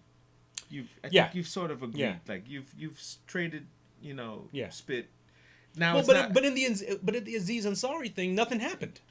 I know. Nothing happened. It was clear that she didn't want to do anything else. Right. And he was like, all right. And then they watched TV afterwards. Yeah. And then I think he took her home. And then she freaked out. Yeah. What just happened? So you sucked Aziz Ansari's dick, and he went down on you, and then you said no, and then no more, and then okay. Right, take you home. Take your ass home. I'm gonna call a hooker if you don't mind. Because I'm a little blue, if you know what I mean. Right. I'm a little blue. I gotta go somewhere. Yeah, exactly. Or I'm doing like in Raging Bull and just pouring ice water all over myself. Jeez. Which Kevin Hart has the ice cube, the ice balls or something. He's got a new skit show coming out. Okay. With athletes, and he sits in the fucking ice tub with them. Oh. Yeah. He says cold balls or something like that. Like he's on fire right now. He's on fire with what he's doing. He's changing the game and really. Yeah, that's another dude. Yeah, that's another dude. Everything he's at that thing where everything he's touching is just like turning into golden. Now, okay, go ahead. No, I was gonna say, what do you think? Like, because this goes back to like what we're talking about with Eddie Murphy. Mm-hmm. Could Kevin Hart do a small stage? Do you think Kevin Hart could do could Kevin Hart do the Comedy Cellar? Like let's say let's say this is as big as Kevin Hart got. Yeah. And it just didn't it just wasn't he's not selling out arenas anymore and stuff like that and blah blah blah blah blah. So maybe another 15 years from now he still is on the circuit, but he's got to do smaller venues. He's got to do the Comedy Store and he's got to do the Comedy Cellar and he's got to do Caroline's and stuff like that. Could you make that transition? Well, this is the story behind the Chris Rock movie. He does a movie like this where he's so big that and he forgets and he goes back to the cellar with Rosario Dawson or something, and okay, she plays in it. I don't know, maybe top five. I think that's what it is. Oh, okay, top five, yes. And that's his quagmire. Like he's at the point where he has to go back to the cellar and to the Comedy Store and do real stand up, do the small show to get his earth back, you know what I'm saying? And just to get back to what, because he's doing scripted stuff all his, and he's so big. And I thought that was a pretty good piece. I mean, I liked how they didn't surround it around just that. They kind of put this, name your best top 5 rappers. You know what I mean? Right. Like, that was a cute way of doing it. I really like that show. But the answer is it depends on the. So I don't know. Where did we leave off? I can't remember. Is Aziz Ansari called a hooker? No. Aziz Ansari called the hooker. Yeah, I mean, listen, at the end of the day, every story has its own story, and right. It sucks that it's me say, he said, she said, she said. Right. I mean, that's what really takes it away from most people. Not the judgment of the what really happened, because if we don't know, we don't know. Right. And no one's here to judge.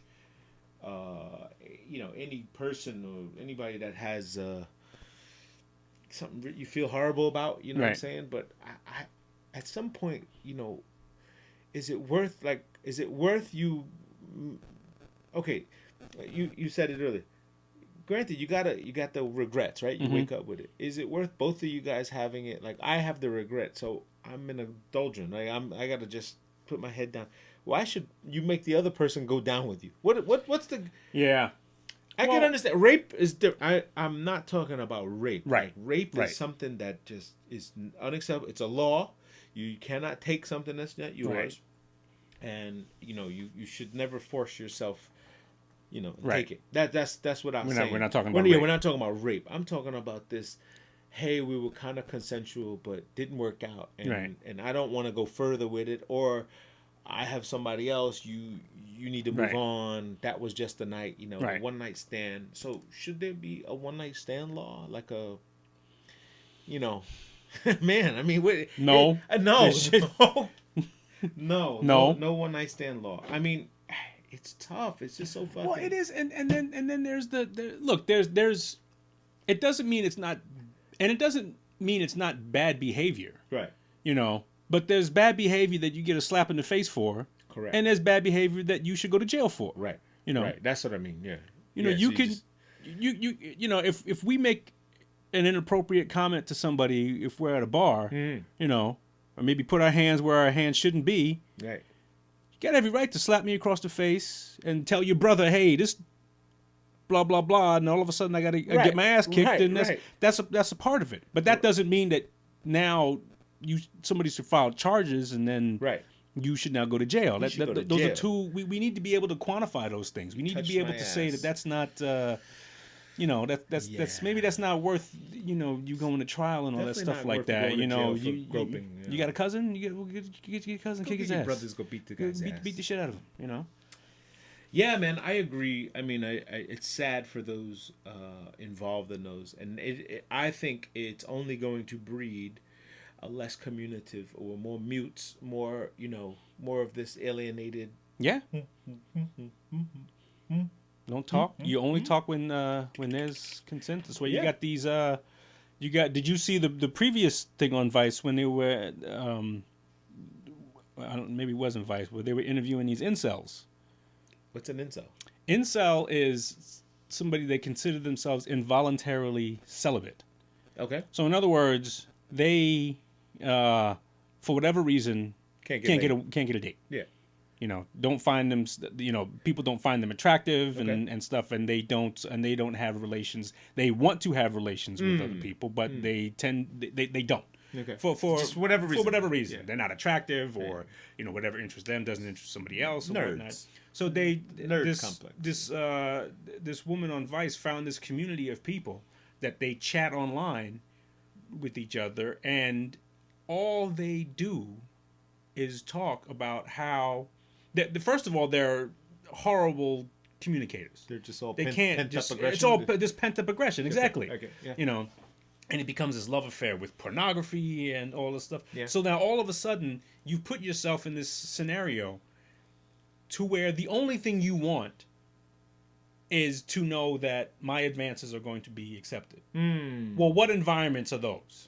Not many. Not many. There are hookers, and then there's porn. Right.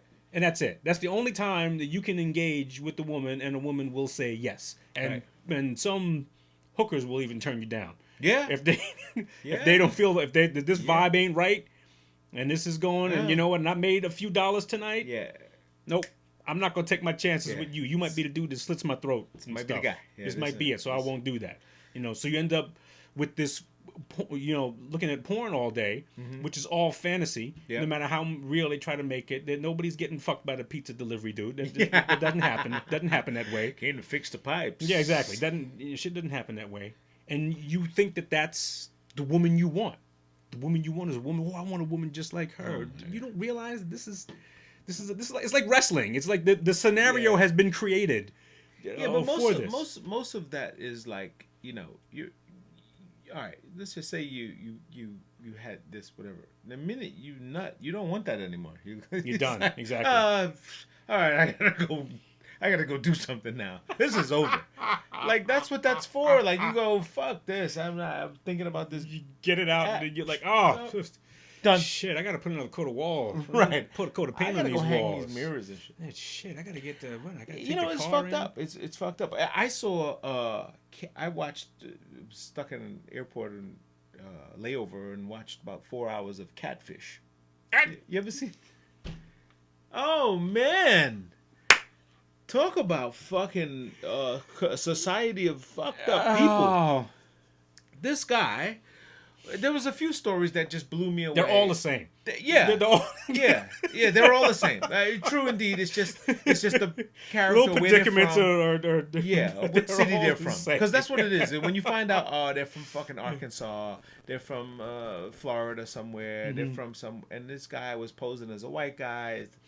And the host, the guy Max and whatever his name is, you know, they're from, you know, they got this MTV budget. They can go fly people around, run with the cameras, and they start running around. Exactly, like it's super exciting. Oh, we got the guy, we got him. They're gonna meet us in the park, and they do the same thing every time. Okay, let's check his Facebook account. Then let's take this Google image and find his picture. Oh, that's not the guy. That's a picture of this and. But you hear the stories of these people. We've been dating for like 2 years.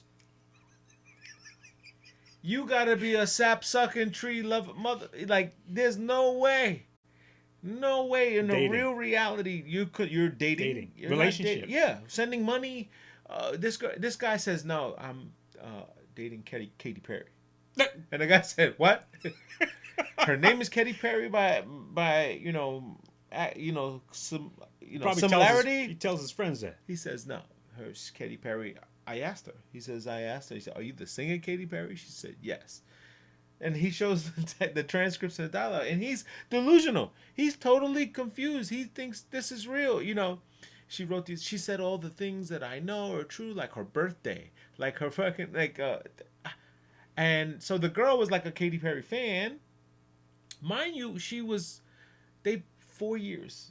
The girl was, I think, 15 when it happened. She's 19 now, and and she was hot. She was actually not a bad-looking girl. Okay, but she just kept going on. And this just guy kept playing along because it was fun to her that this guy really believes it, and so she was in it for the fantasy, not for the fantasy of fooling someone, but she was in it for the fantasy of playing along. Like, this is fun. Let me go play with this guy. Oh, what are you wearing? What are you this? Oh, this is great. And then she get to cut it off and go. This guy was like, oh, he went and bought a ring. He went and he proposed to her. He went and said, I can't wait. You know, this is going to be great. I'm saving up my money. I'm this and that. And she's like, well, I'm on tour a lot and don't have a lot of time. So you can understand that when I get someone like you to talk to me, you know, private, it's so personal. You know, and this guy fucking hook, line, and sinker. They flew him to, they found the address. It was a girl in London somewhere, in Gloucester, London. And they find her. Her friend goes, no, she's my girlfriend. Like, she's gay, and she's just been on the internet. She's a huge internet. And they found her because they traced the thing and whatever else. And holy smokes, this fucking guy was like, no, it's not her. I'm sorry, guys. You guys are, you know, just don't be mad because I got Katy Perry. Like, he was Kip from fucking Napoleon Dynamite. He was Kip. He was the brother from Napoleon. Don't be mad at me because I talk to hot chicks all day. All day. La Fonda. I've been talking to hot chicks all day.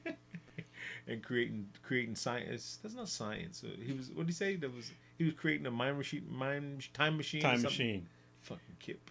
Just come down here and hit me and see what happens to you. Just come down here and see what's going to happen to you. You couldn't stand around house kicking these buddies. Oh my God. Rex Kwando. That's, you know, and that's sad. That's it. That is really sad. That is sad. But that's what was that? Nebraska. It was like Omaha, Nebraska, somewhere. That was like somewhere in middle of, you know, Wisconsin. You know, right. Like these things usually happen in those middle America cities where there's very little interaction with people. Very little interaction with people, and it seems like these people themselves don't have shit to do. Right. They don't work. They don't go to school. They don't have any like plans for themselves or anything, and they consume themselves with I don't know. I guess consume themselves with the fantasy of the best case scenario for somebody like them. Yeah. You know, as opposed, and listen, and in small doses, I think we all do that. Yeah. In small doses, we all do that. Sure. I'm home all day so when Miles sits down and gets a nap, and I said I'm gonna click, and I look at something. Oh, yeah, I could be there. But then I get back to reality, and and you get back to your life. And some people have a hard time with that. Some people really have a hard time with it. Then they go and they have depression. They have this. They have all kinds of.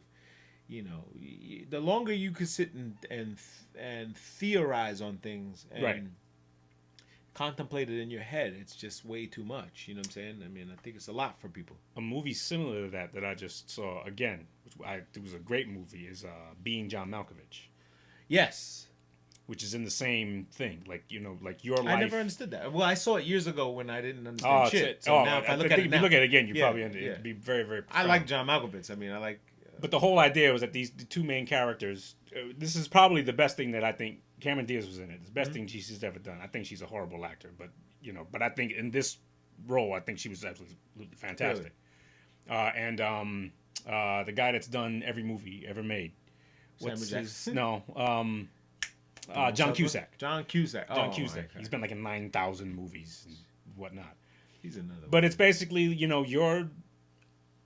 have an unfulfilled life. Yeah. And now you have the opportunity to sort of step into somebody else's life.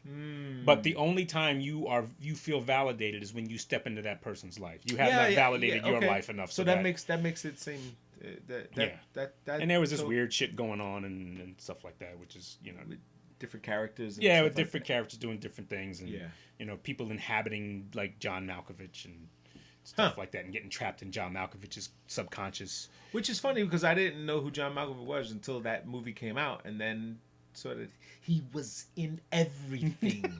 He was. You have the ability to do it, and his vernacular is like so specific. Like, I've tried, I've pushed it through, I've made it. It's in my head. Yeah.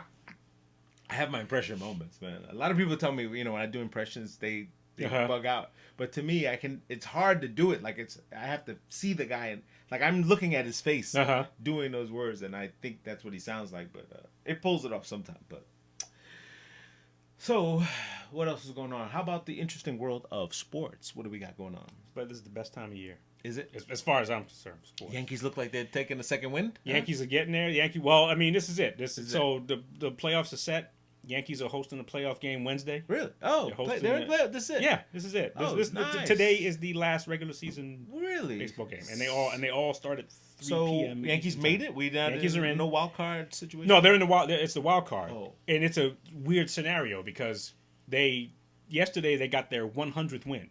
Ooh. 100 win, but they're still the wild card because the team Boston. Yeah. They got 107 wins. So that's and it's not bad. So 7 only behind Boston. No, it's not bad. I mean 100 wins is great, but this Boston just happened to be, seven better. And this is the first time there are 3 teams in the American League that have over 100 wins, and that's never happened before. Who's the other? The other one is Houston. Ooh. Boston has 100. Reigning champs. Houston reigning champs. Houston has 103, and the Yankees now have 100. And so the Yankees play a 1-game wild card against Oakland at Yankee Stadium on Wednesday. Oh, nice. And then the winner has to play Boston. Oh, so we have a chance to be one and done with. Yes. Oh, wow. Yes. So even though you win 100 games, you can still go home. Oh, that's horrible. That's a shitload of pressure. It is. Not that you don't even get to go right to a series like that. No, if you're the wild card, which so I that's like. What wild card mean? I like that too. I like that because it's sort of like it's like you're rewarded for winning your division. Sure. So when you win the division, you get to sit and you get to wait, let somebody else fight it out. Win or go home. I never knew that. I never knew the wild card meant that's 1 game. Yeah. It used to be that they had one team was a wild card and they would play a series against somebody else. Yeah, I thought it would be just a smaller series, like a 3-game series. But what they did was they added another wild card, so that those 2 teams duke it out, and then play one, and it's sort of like an incentive. It basically rewards you for winning your division. It also balances the schedule out too, and TV time and all that other stuff. Yes, well, that's basically they base it around some of that, not all of it. Football's in full swing. Giants got their win last week. Saw one go through the hole. Maybe we'll see another. Who they play today? Giants. I'm not sure. I don't know. New Orleans. Oh, really? Giants play New Orleans. The Jets play Jacksonville. Oh, wow. I know my boys are all getting geared up. They're like, "Where you at, homie? Where you at, dog? Where you at, homie? Where you at, dog? True. Where you at?" And basketball starting up yesterday. We were supposed to go to. I had tickets for the Knicks open practice. Okay. So all week I'm in Phoenix, and my boys like, "I got you. Don't worry." So I called. I said, "Hey, you guys want to go? Let's go open practice. We'll go get some lunch in the city, hang out, and then my daughter could go back from there." She's here now. She's is she? Yeah. Well, she went to a Sweet 16. She came over to the Sweet 16 last night. They went to a big Sweet 16.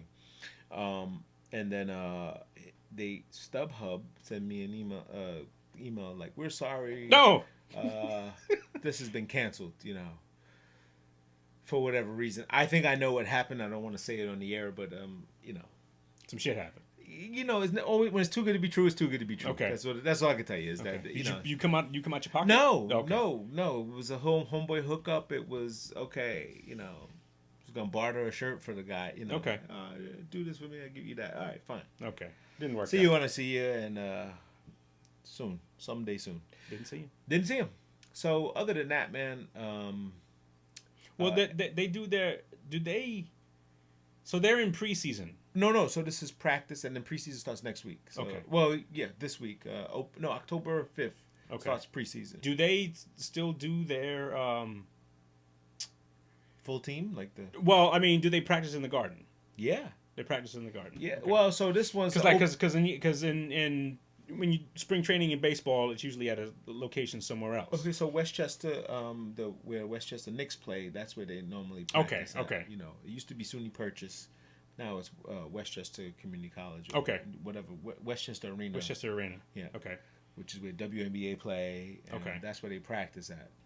The open practice, which was a public thing, and Nick Day and Fan Day, was yesterday. Hey, so it's good Knicks for the are coming. Right, and they play each other, and they do scrimmages and stuff, which is we wanted to see. You wanted to see how they look, what they look like, and I was pretty pissed off that didn't work out. But the homeboy hookup is always just that. That's what it is. It's a homeboy hookup. Like it's that you never count on it until it happens. Right. So don't publicize it. Right. Yeah, I'm going to the man. It was like front row, like floor seats, like right in front. Get a little sweat on you and whatever else. And my daughter's a huge Courtney Lee crush and fan or whatever, for whatever reason. So yeah. But that was it, man. And so we're anxious to see LeBron's prowess come to fruition in the Lakers. You know, with whatever he's going to do there. It seems. Did you see this thing he had with this reporter? No. With LeBron James and this reporter. This was kind of funny. Oh. I just happened to see this, and so this reporter asked him, LeBron James said, "Do you feel that you gotta prove yourself to the Los Angeles Laker crowd and the fans?" And LeBron James said, "Who, me?"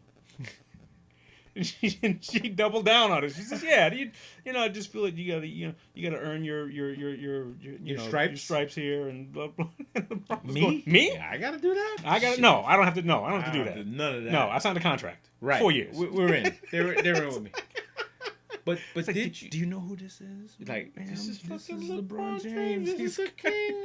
He ain't gotta prove shit. You better chill the fuck out. You're gonna get your pass revoked.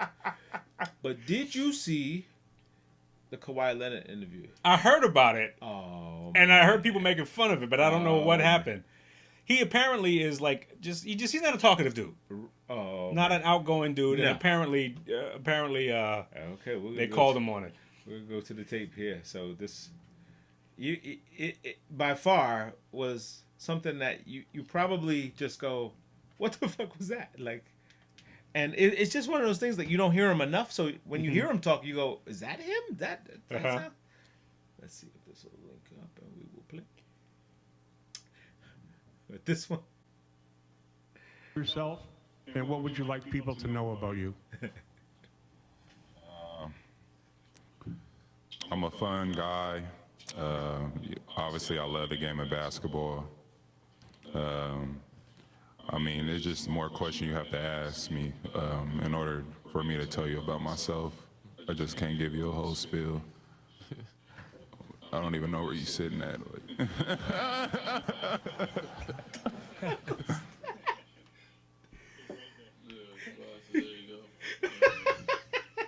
So that was what the whole hoopla was about. The laugh. It was like just a laugh. Like he seems so uncomfortable. Yeah, he did. He just seems so uncomfortable. That's gonna be a meme like for the rest. Oh, of his they've life. gone nuts. Like with somebody it. that seems so because he just seems uncomfortable doing this. Right. He just seems like this is not his cup of thing. He's like, look, can I play ball? He's a weirdo. He's one of those basketball savants. It doesn't make him a weirdo though. He's just not media savvy.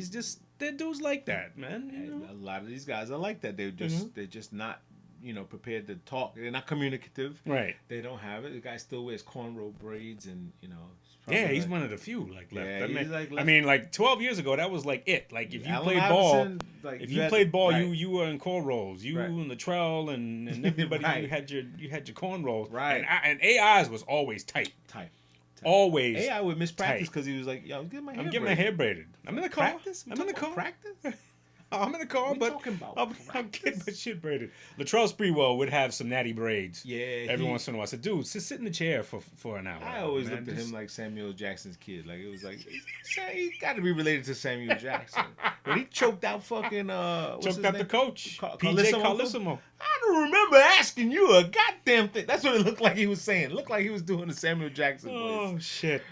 But yeah, man, these guys, man, they you love the, like it's the best time for the season. You got a whole long season coming about. Right. Him in Toronto, you got a bunch of changes going on. You let it play out. I mean, I don't think anyone can judge King James because of he's done so much off the court, and I think whoever's talking to him or coach, financially, PR wise, they're doing the best job I have seen with a player. Yeah. Because he seems to always have the right response to it. If you watch the end of that interview with Alex Jones, and he says, LeBron James, idiot. He goes, he goes, retard. He talks all the athletes. Alex Jones calls them all retards. Right. Else. And that's from a place of.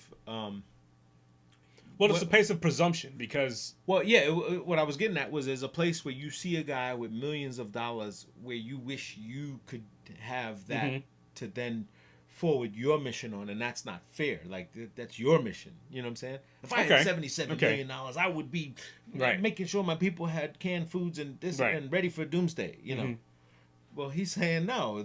We don't need that. We can do a little bit at a time, and you know, put schools. We can educate. We can, you know, there's a slow feed way. So, whenever someone has an agenda on someone else's money, it's really not fair. I mean, I agree. It's never fair. Yes. You could wish, but that's like saying if I hit the lotto today, I would do X, and you wouldn't do any of that. Well, yeah, and you can't. Yeah, exactly. You wouldn't do any of it. More than likely, you'd be like, no, I'm getting a Rolls Royce. Remember that scene in what was it, in Goodfellas, where they just they made that heist, and the Robert De Niro character, he tells everybody, okay, look, no expensive shit, right? And he comes to the bar, and dude pulls up in a Cadillac. What the fuck did I just say? Did they say no expensive car? Oh, I'm sorry, man, I didn't get it. And then the next dude walks in, his woman's got a brand new mink coat. What the fuck is this? Didn't I just give me the mink coat? Give me the coat. You son of a gun, you motherfucker.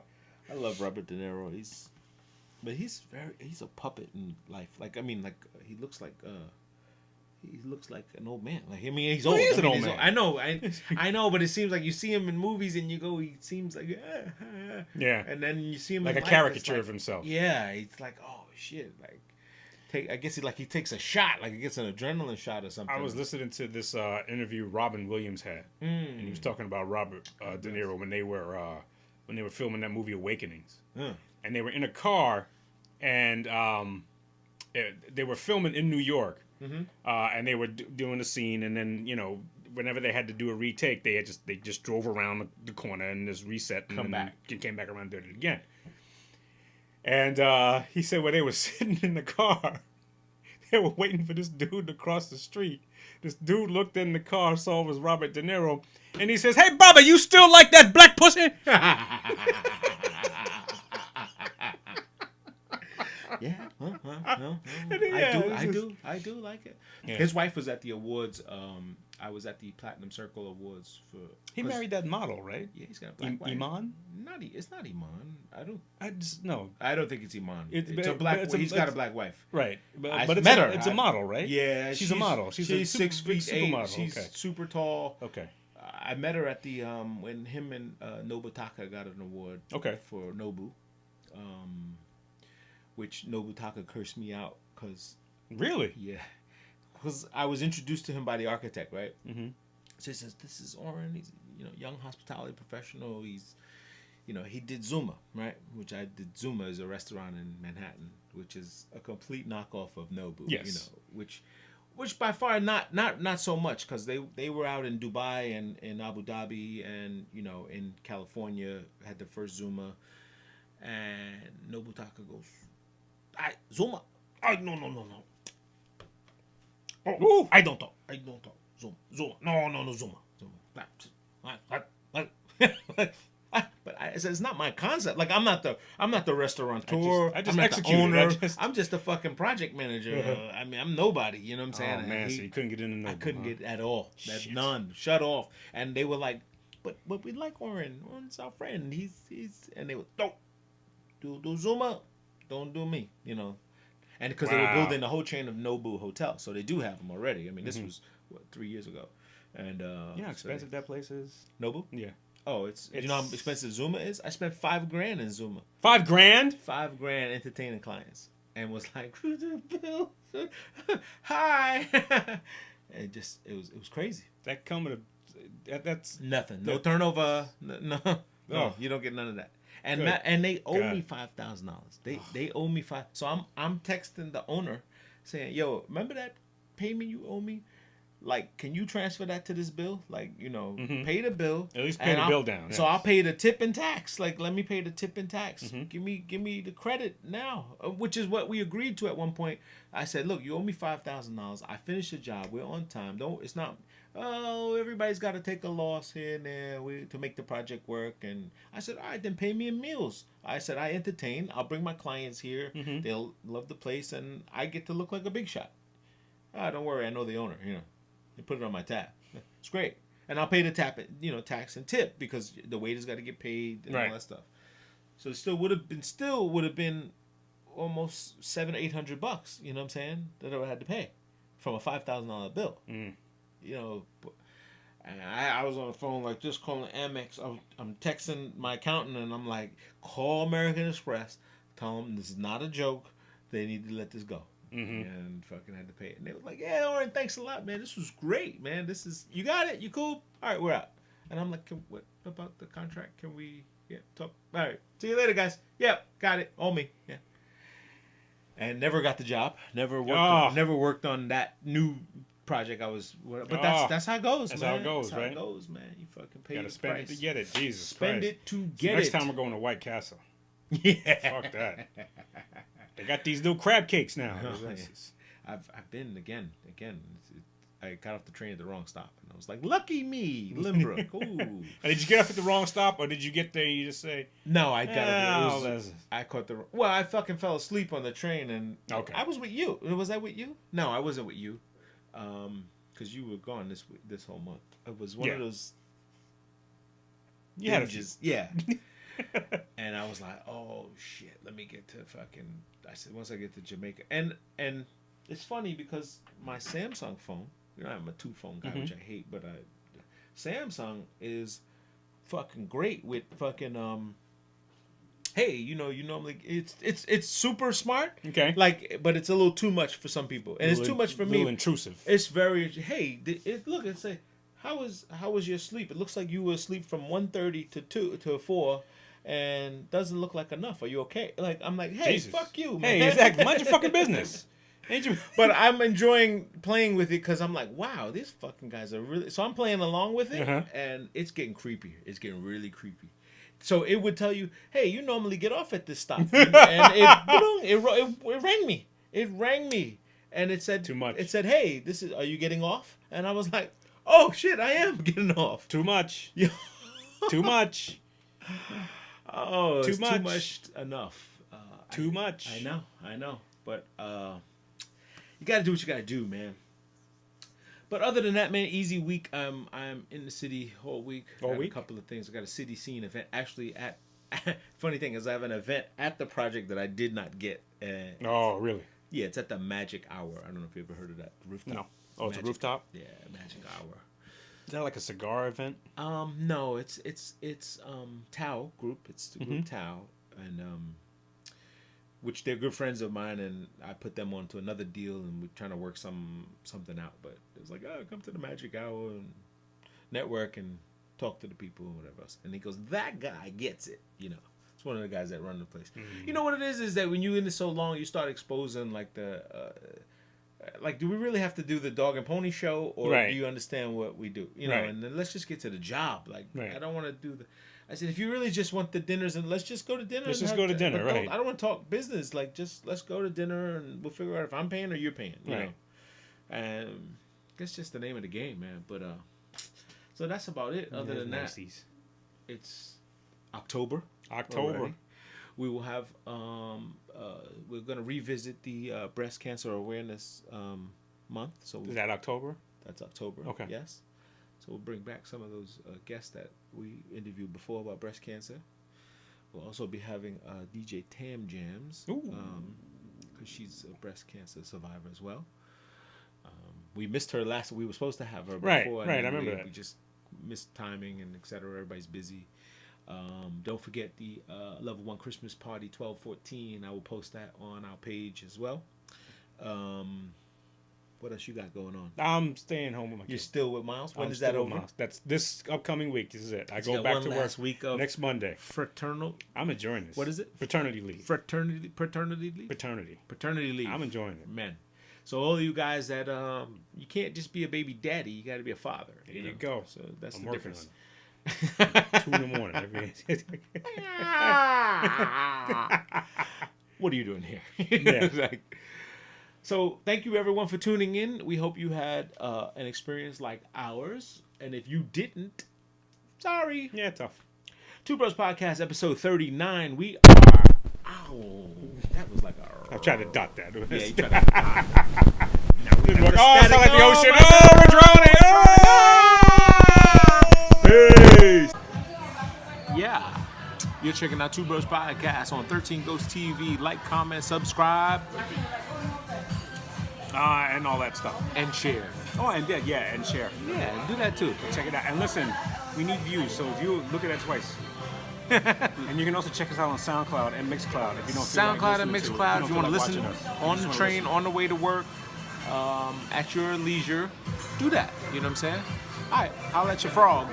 Peace.